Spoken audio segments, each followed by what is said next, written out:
Рахмат, ректоратка рахмат. Чын эле бул окуу жай менин жан дүйнөмө жакын. Себеби менин атам ушул окуу жайды бүтүргөн.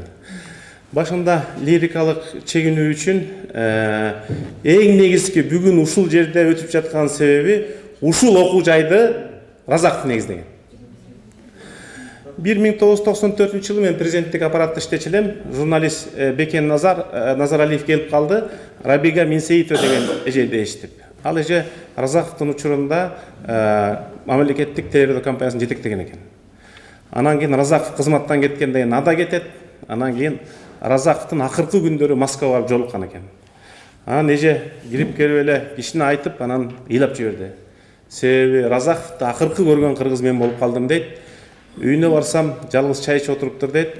Чай, кант, анан бир ак булочка нан деп коткан нан бар экен дейт. Анан момундан алсаң, бул жаңы чыккан нан деп, улам ошо нанды сурайт дейт. Анан ошо керезин айтыптыр, мен кыргыз жерине барып көмүлсөм дейм, топурак ошодон буйрса деп. Анан кетип баратып, магазинден карасам дейт, ошол нан эң арзан нан экен дейт.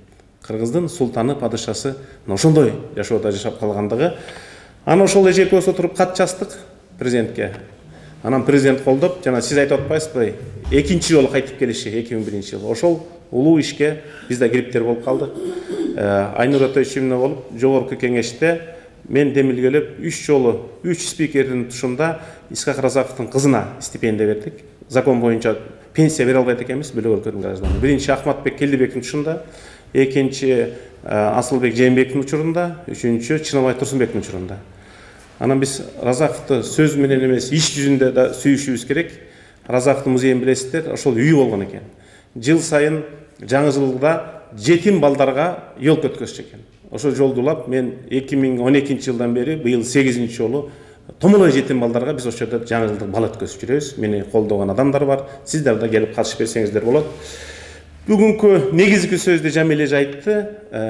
Бирок Исхак Разаковду башка адамдардан эмнеси менен айырмаланып турат? 5 эле кичинекей, жөпчөнөкөй себеп.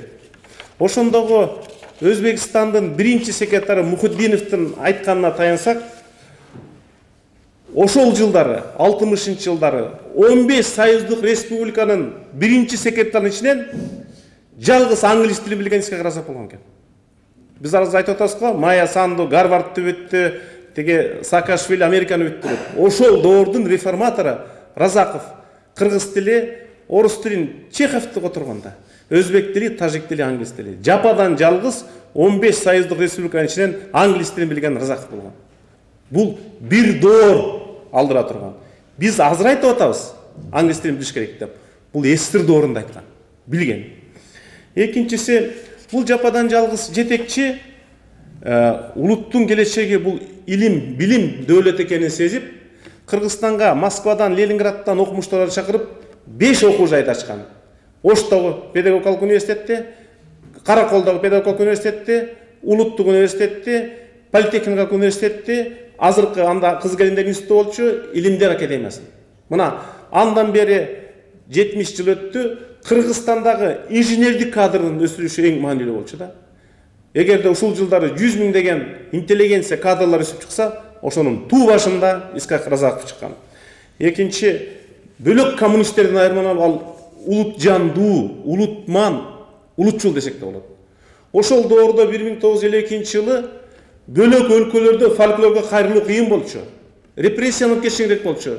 1952 жылы Манас симпозиумун өткөзгөн, ошонун башында турган Исхак Разаков болчу.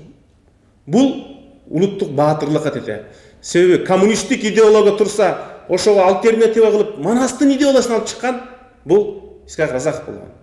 Анан тарыхка кайрылып келгенде биз 90-жылдан кийинге тарыхка кайрылдык. Эстер учурунда көбүнчө КПССтин тарыхы, райкомдун тарыхы, совхоздун тарыхын жазганбыз. 90% тарыхчылардын эмгеги ошого каранган. Жападан жалгыз 46-жылы өзү барып Санкт-Петербургда Берштам менен кездешип, жана кыргызы деген фундаменталдык эмгекти ошондогу биринчи секретар Исхак Разаковдун деңгээлгеси менен жазылган.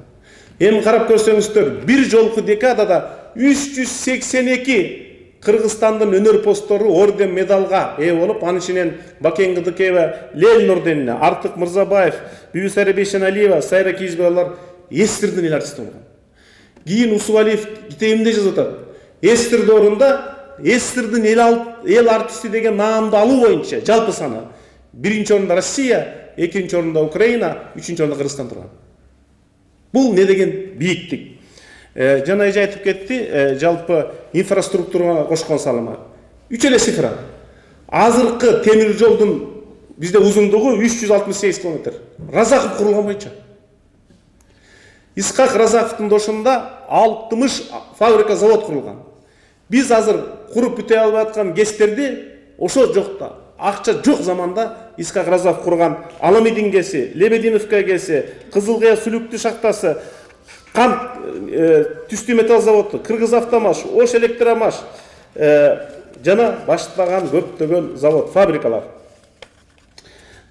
Биз сыяктуу эле Исхак Разаковго күйгөн Шарабиддинов, Шигабиддинов, Ринат Нашметович деген Өзбекстандын архивинде иштеген жигит бар экен, илимдин кандидаты.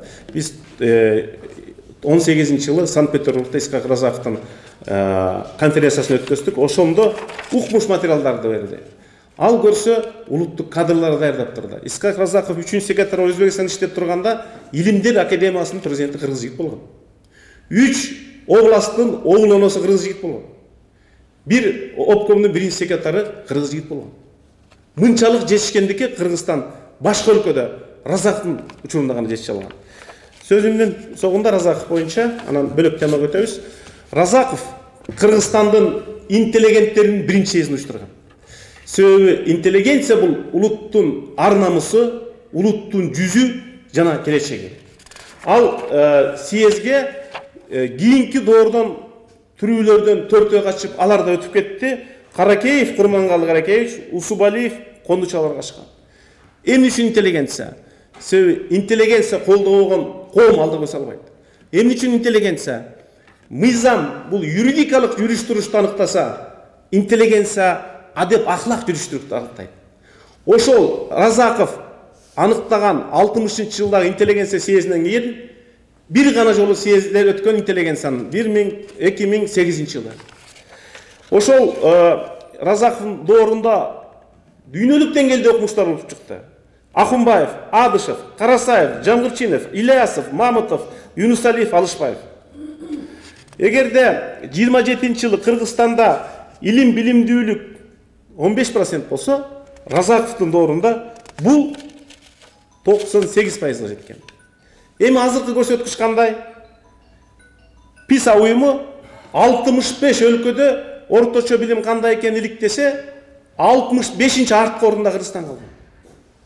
Андан башка индекс развития деген бар. Адамдын акыл эс өнүгүүсүн эсептейт. Ошондо биз тилекке каршы бүгүн 126-чы орунда калдык. Мунун баарын өстүрүп өнүктүрө турган бул бир гана жол, бул илим жолу, маданият жолу, руханий жол.